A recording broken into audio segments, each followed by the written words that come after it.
Alright, hello everybody, my name is Wong and today I will give you a presentation about software bugs. Now, software bugs are all around us whether we like it or not. It's in our phones, our computers, and our electronics.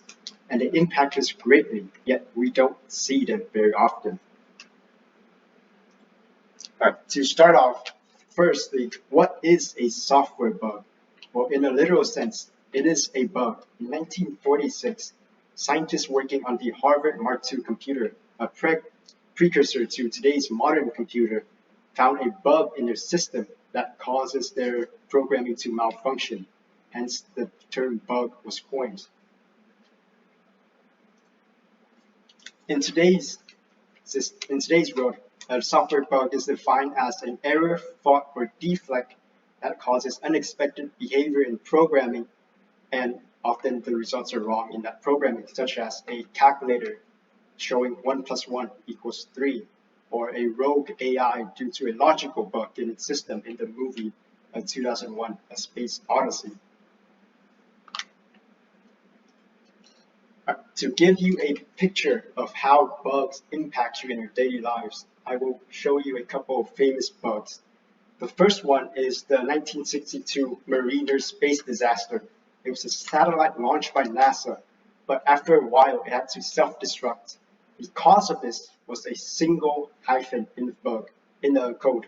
A single character caused a disaster that cost US taxpayer $180 million in today's money. The second one is probably more well known, the Y2K bug.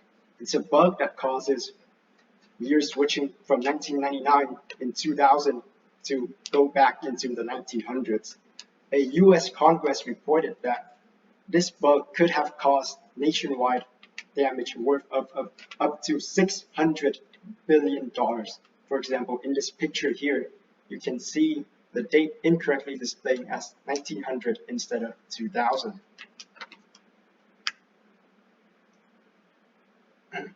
And a more recent bug is the heartbleed bug. It was an open source software that unfortunately had a defect in it. Attackers abused this defect and stole millions of users' information. And almost every single major company was affected by this bug, such as Yahoo, the antivirus company McAfee, Reddit, the computer system maker HP, and even Sony, or one of the big names.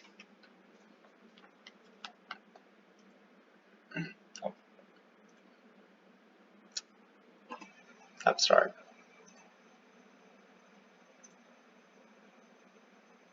All right. With that much impact on today's world, how are bugs fixed or more accurately avoided?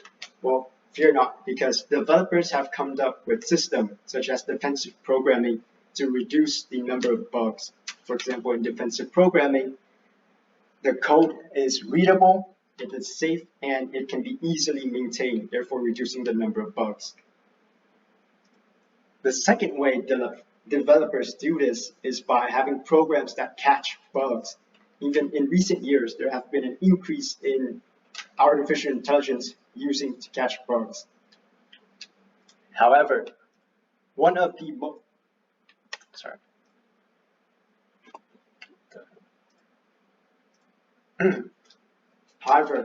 most important ways to fixing bugs is a bug report. A bug report is when a user spots a defect in the program they are using and sends a report to the developer so the developer can fix it. Now, you might be wondering, why do bug reports matter? Well, in this example, it's a snippet of code. You don't need to understand the code, but it only crashes when X and Y are at exactly 10,000.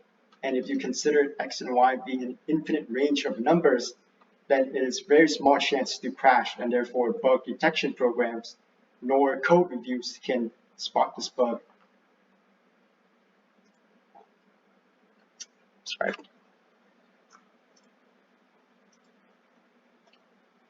Now, what makes a good bug report if they are so important? In a 2008 study on bug reports, developers and users were asked to list the number of things they consider as most important in a bug report.